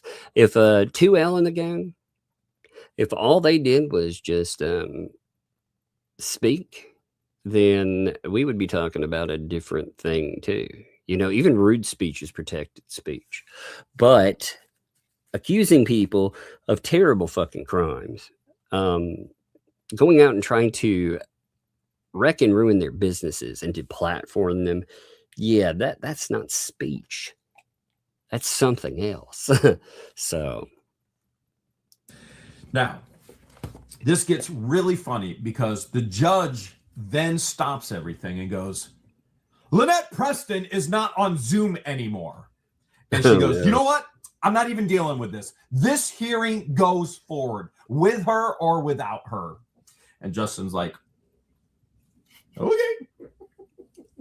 So we have a 15-minute recess for a potty break because the next witness is going to be me. And the judge actually asked Eli, how long is your examination of Jeremy Hales going to be? He goes, 45 minutes. And then there's going to be a cross-examination. She goes, we better take a bathroom break. So we do. So while you come out, I look at you and I'm like, do I have time to use the bathroom? Because I had to pee. But didn't you tell me that Lynette kept moving around the camper in different That's places? why the judge yelled at her and said, sit down. She's in the bedroom. You see her putting the phone on the bed. Then she's in another area of the camper, according to what you're telling me. And the judge had to make it clear that her phone has to be idle. Yeah. She can't be moving around into different rooms, changing it. No. Well, you being on Zoom, that is a privilege. So in a courtroom, that's a thing you need to remember too. You piss off a judge enough, you may be sitting in front of them, you know? Yeah. Silver Fox. Yes, indeed. Shara did have to go and contact the police because of threats, and they made some, there were certain statements that were made that very much were threats, not just against her, but family. See, for myself too. Okay. One of the things I get threats. I get threats like I've shown some of them sometimes. The difference for myself is I have no adult kid or anything else that I have to worry about being outside of my home. My home is, if my kids are inside of my home, they're good.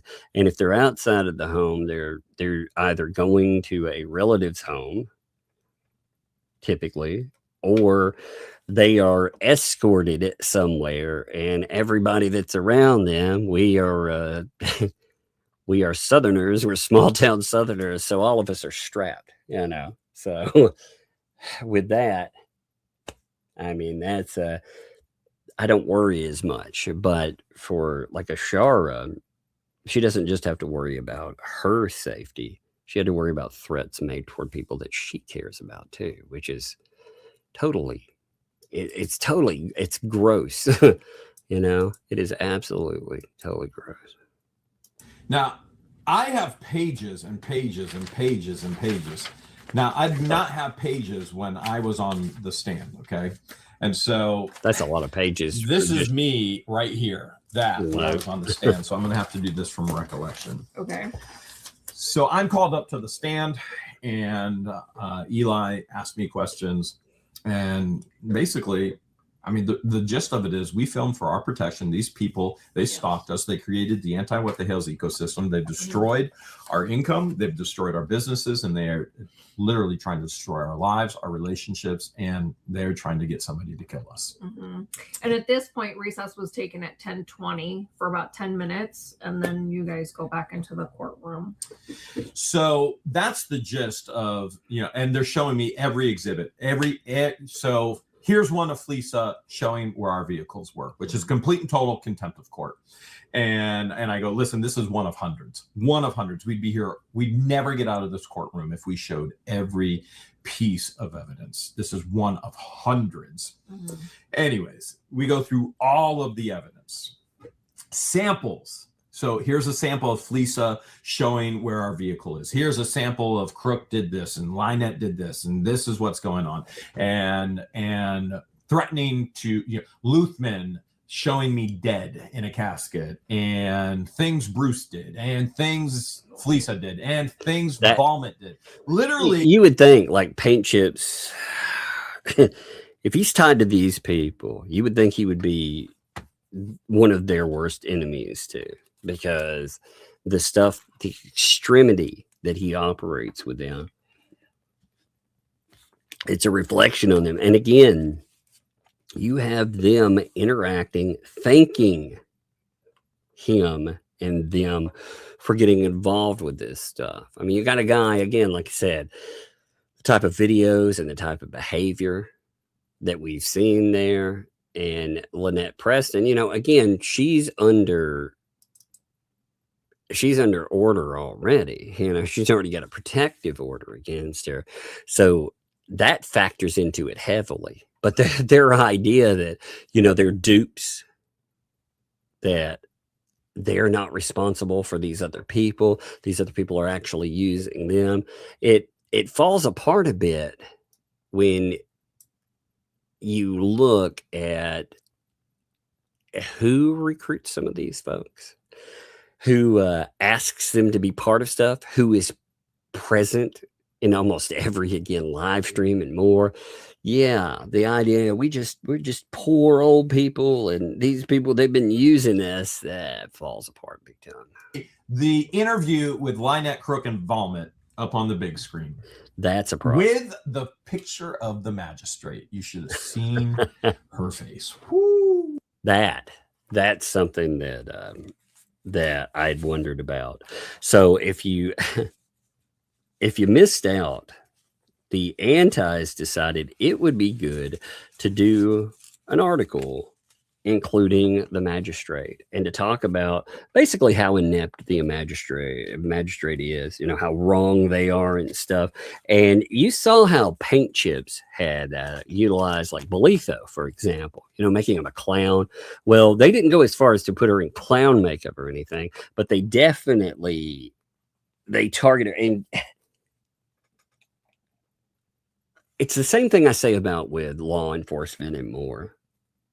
Law enforcement, you know, people will be like, well, under the law, you can do X, Y, and Z. Yeah, but, you know, if you're being accused of targeting folks and you start targeting the judge and everything else, guess what?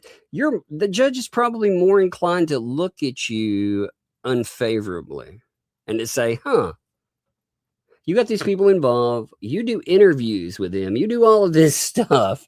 You bring them in and they're so dumb. They have no lines. They'll target a judge. So, of course, all this stuff's said about targeting. Yeah, I could see that. Ooh, not happy. I would have liked to have seen her face. Yeah. Everything Ballman has done, everything Paint Chips has done. I mean, it's all going up there. Cross-examination comes up. So you've got Justin, who's going to try and destroy my character and is going to try and poke holes in your story. Yeah, poke holes in the story. And the very first thing he starts with is money. Money. You're doing this all for money, aren't you? And I went, and he tries to get into YouTube. Trying to do it for the money. I'm new to this. How does YouTube work? How do you get paid? This is how you get paid, right? Based on views. I went, no, that is not how you get paid. You don't get paid based on views. If you got paid based on views, then everybody would get paid. And he goes, well, educate me. And I went, this isn't about a YouTube class on how to make money on YouTube. This is about a civil protection order. And I'm not going to hold a class. And I'm not going to take everybody's time and teach YouTube here today. And he goes on and on about money and money and money and money. I went, no, what's happened is I've lost $1.5 million in income. And I've had to start other businesses because I had more expenses than ever before. And I've had to start businesses to actually supplement the money that I've lost because of the What the Hales ecosystem and your client fly nut, your client crook, which they're going to be held responsible in other courtrooms for relief there. And finally, the judge goes, I don't care if he makes all kinds of money. Yep. This isn't about money. This is about civil protection orders. And that is a good point. In this, anytime this subject comes up, that subject isn't just it's a diversionary tactic, but it's a stupid fucking excuse. The idea that I cannot talk about what happens in my own life, once I got to clear my throat, but the idea that I have to remain silent while all this is happening, no way. And the idea that I can make me look. If somebody's doing some harmful shit in my life, I can monetize them. In fact, monetization, I have found for myself, is a wonderful way to put these people in their place.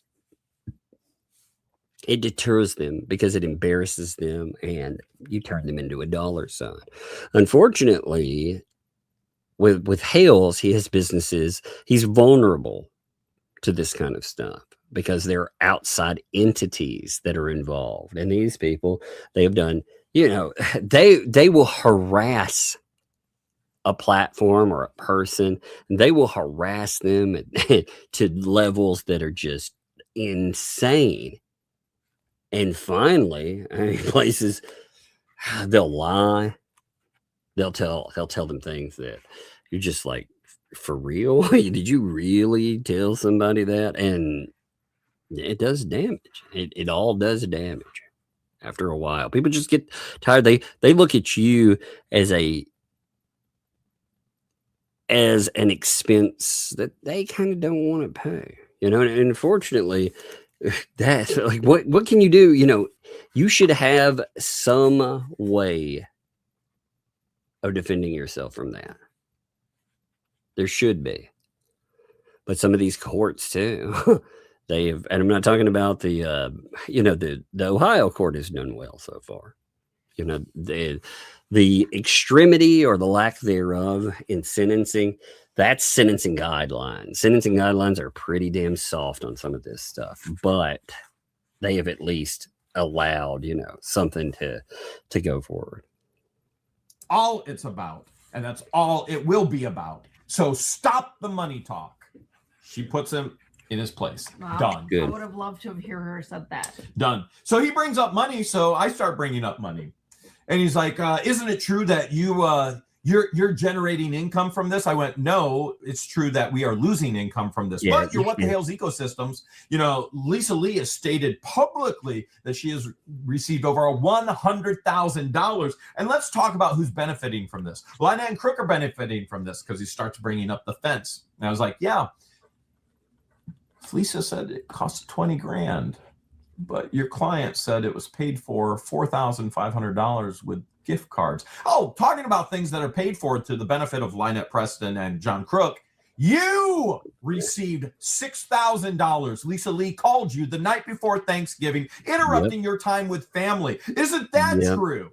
And he goes, that's privileged communication. I went, no, you don't represent Lisa Lee. That is not privileged communication. He didn't deny it. So he denies nothing on the record. I make sure it's on the record. I also make sure it's on the record. I said, you remember when we were here last month and you told the magistrate, the judge in this room, that you should have never taken this case. That's still the case. And I got that on the record as well. Doesn't deny it one bit because it all. That's good. That's actually good. It's on the record. At that point, I admit I was defensive and I was out of line. And the judge literally tells me and Justin, she says it's both of us. She goes, you two are being very argumentative. It needs to stop. And I lean over to the judge and I said, I apologize. This is very stressful. And this is very emotional as we have been damaged in so many different ways, but I will do my best to maintain my composure. And so their defense is, you're making money. No. And I throw it right back into his face and go, no, Fleesa has made money. Lynette has made money. The only reason why you're here today is because they made money off of my name, wanting fame. So then he goes into evidence. His entire laptop is on the screen. He opens a folder, and it's about 15 to 20 different videos that Fleesa sent him, all titled with germ. And I call him straight out on it. I'm like, oh, yeah, like all of those videos that Lisa Lee sent you after she sent you the $6,000. Doesn't deny it. Judge says nothing. He pulls up the video of Crook in the road telling me to suck his duck, right? Which he has already been found guilty of. See, that goes back to what people were saying with the relitigation. They want to relitigate this idea. They pull up something that the judges already found to be a violation. And, again, unfortunately, with a protective order, a lot of times a lawyer will think, if you're telling them, oh man, we've got all this, it's all locked down, we got all this information, we have all this stuff, and it's sent over, they feel like you've done your due diligence, right? Unfortunately, I guess, didn't realize that they were, again, trying to relitigate instead of talking about, again, proving that. I don't even know what the hell they try to do sometimes. Like the outcome, when you think about it, it's such a mess. I have no idea what the strategy is supposed to be. And I went, why are we rehashing this? He's already been found guilty of this. You're pulling up videos that this court has already stated he is guilty for. Guess who didn't know that? Guess who had no clue that everything because you relied on them has already been adjudicated on and they've been found guilty. He then closes his laptop of everything Fleesa gave him. And he went, okay. She's not a credible witness for him to do that. At that point, I think he realized, wow, this woman is, or this shim, whatever it is not a credible witness, and all of this evidence, he's done. Yes, not even worth his time to show. I will state he's a good lawyer for not knowing what he's doing. He presented himself well. He was very polite, and I gave him a run from. He thought they knew what they were. There's no doubt about it. I put it right back into his face, and even Eli stated at lunch, and I apologize to Eli. So, I got out of line there, and the judge called me out on it. He goes, you know what? The thing I like about you is you don't back down from a fight. You don't start them, but you don't back down from them. And so he goes, that's what I really appreciate. You won't back down from this when they do this to you. And I went, yeah, I was still out of line. I was like, listen, you're just saying I wasn't out of line because I'm paying you. I was out of line. I know I was out of line. I apologize. And I told George, I was like, you got to do better than me because I didn't do well. And I didn't. It was inappropriate at that point. But Eli understands the more these people and these freaks continue to poke and poke and poke and poke, the bear is going to strike back. Oh, and that's what happens. The mama bear. Because next what happens, George is called to the stand. See, now there is a new video up. I would suggest you watch this one. You watch the newest one, and we will go over everything. I like going over these because we've covered this stuff to the point that we know that, that this is going on or that that's going on. After a while, I think we can say whether something is missing, what we think that means. And it's kind of fascinating to get together and discuss it. So tomorrow, early, remember we have an early day, then we will be talking about the other one. And I have not watched it yet. I will watch it after, but I encourage you guys to watch, support. And again, after that, I will watch that video. I waited on it yesterday, so I will give it some views, and you give it views too, if you would. That it always helps out, and it can help drive it again and give it a second win. So let's hit some of these supers here. Emmy, thank you for the 10 gifted memberships. Thank you, Emmy, by the way. Appreciate that very much. Thank you for doing that, because it just helps out the channel, but it gives to other people. Appreciate that. Max Lab, thank you for the super chat there. Appreciate you, Max Lab. I appreciate you sending over stuff and noting things throughout, when things need to be. It's always good, fun times. Appreciate it, man. Lady Blue Hawaii, thanks for the 5 months. Not a statement attached to that, but it is indeed a statement. Thank you. Fallen Hero, thank you, my friend, for being here. Thank you for the gifted membership. Thank you. Like I said, thank you always. I very much appreciate all you folks that pop up. Weekends, they are crazy. And yet, and yeah, they still, people make time, and I appreciate that. Rhea Raya, thanks for the 5 there. Bug is a clever little lady. She's got her own lock picking kit. That's right, she does. she has found her way into her sister's stuff. I find that to be hilarious, by the way. Like she found her way into her sister's stuff. Oh, I think that's too funny.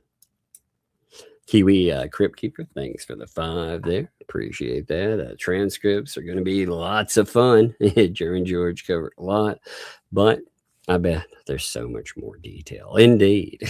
I think the transcripts on that are also they're going to show the truth in items, and it's really telling. If you want to look at the ThATs and think about what they say. Who's trying to get transcripts?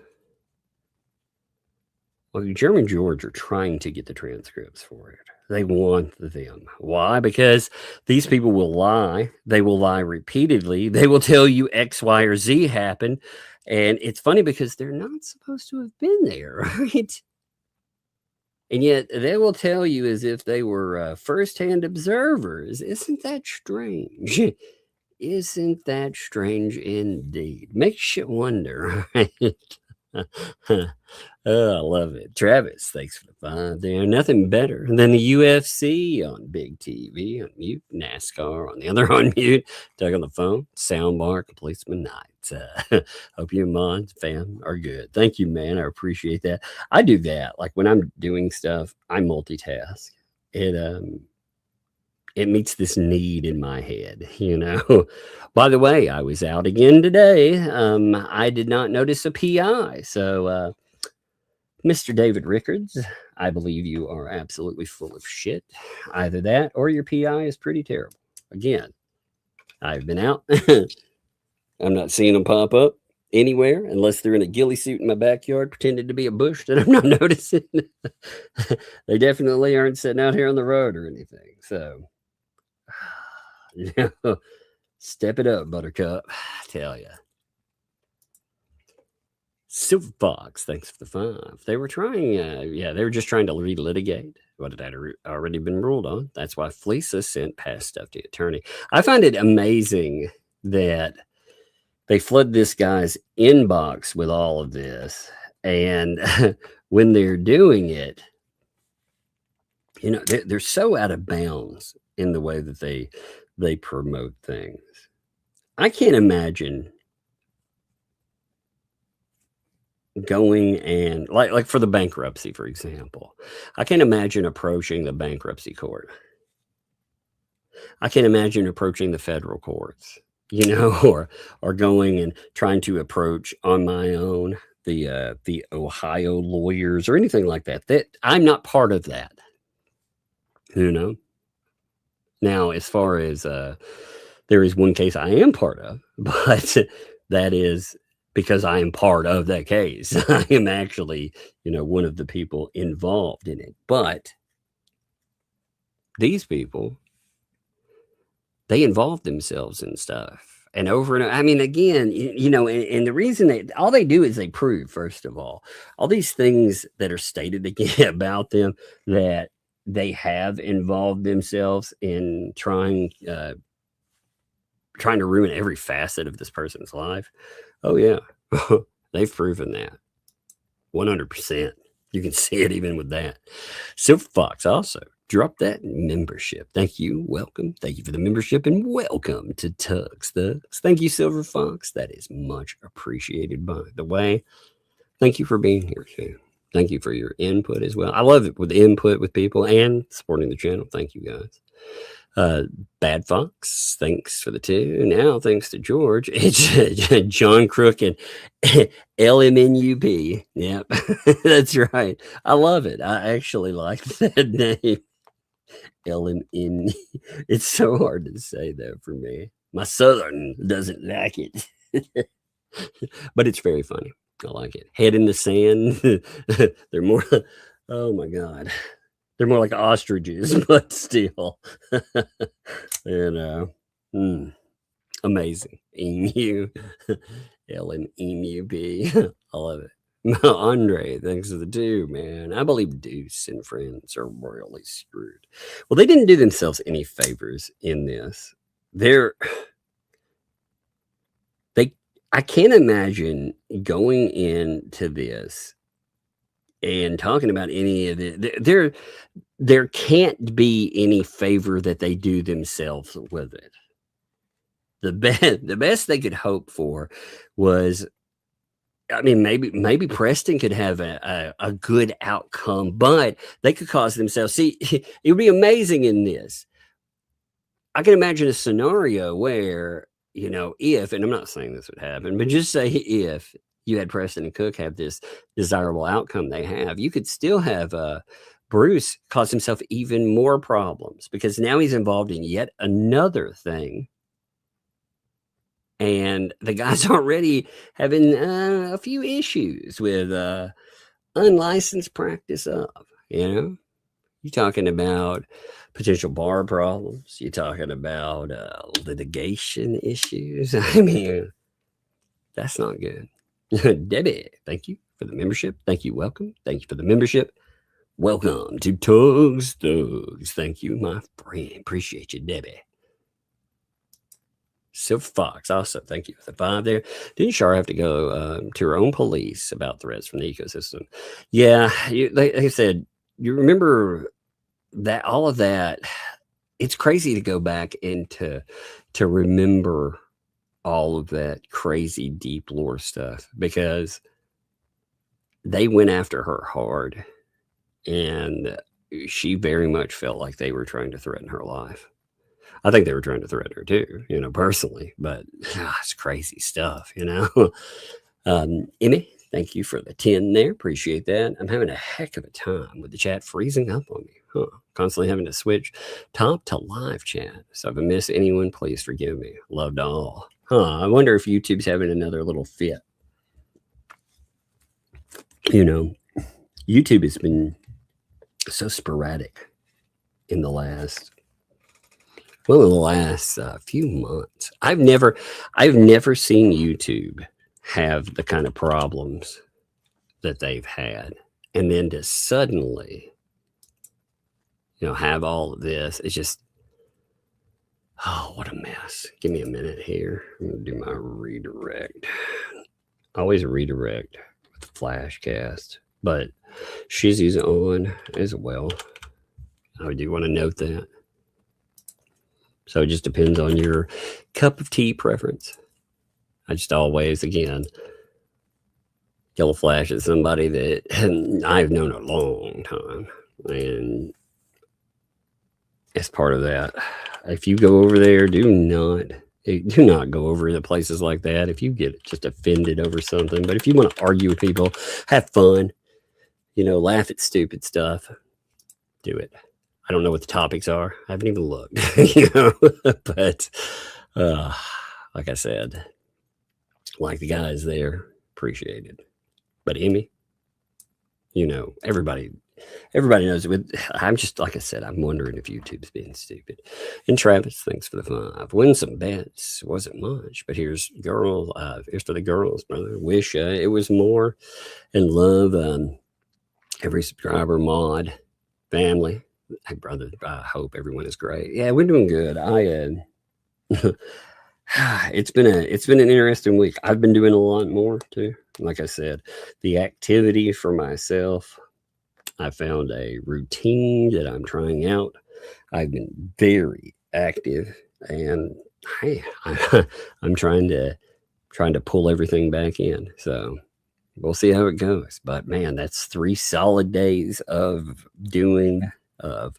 just hardcore driving and everything. So I think that's really good news. But anyway, I'm going to end here, folks. Again, like I said, Flashcast, I'm going to redirect to, but Shizzy's also on. Go check him out. If you check him out, sometimes sent you over there as well. Again, just depends on what your preference is tonight. But appreciate you, folks, and we will see you.